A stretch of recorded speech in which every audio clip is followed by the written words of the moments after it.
Traveling. Number 1.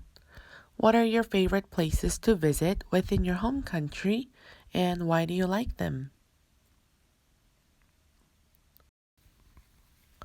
Well, this is quite a difficult question for me because I love traveling and there's so many places that I like to go to in my country. One of them is Gyeongju, which is pretty well known among both the locals and foreigners in South Korea. It has a lot of tradition that are still practiced there and a range of culture and historical sculptures. For example, they have stone towers that were built half a millennium ago right in the center of the city. I think this is one of the reasons why so many schools choose this place for their field trip, because they have so many educational information that can be taught to students.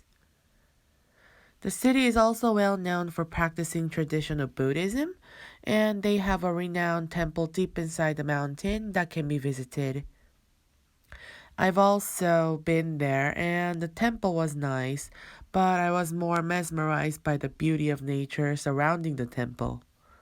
All in all, Gyeongju was a beautiful place with lots of culture and tradition and friendly people who seem to respect nature and their surroundings, which are the reasons why I would choose it as my favorite place to visit within my country.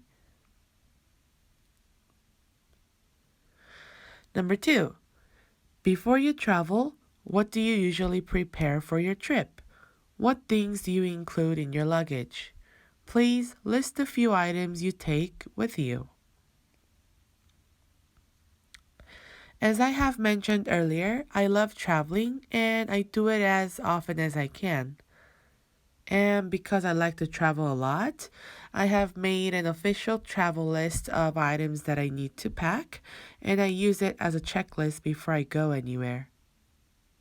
The list is divided into 5 different categories, which are clothing, toiletries, electronics, footwear, and extras.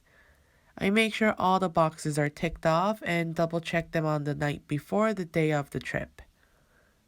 Anyways, many would expect me to pack my clothes first, but the most important category is toiletries, followed by electronics.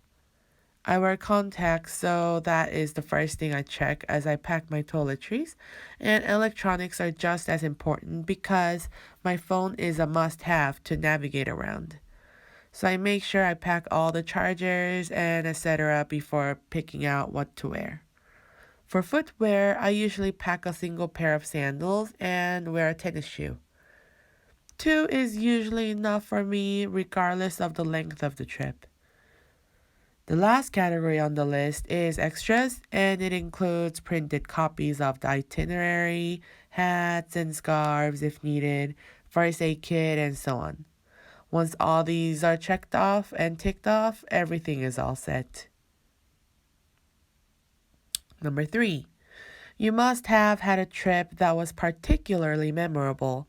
Describe that trip and tell me why.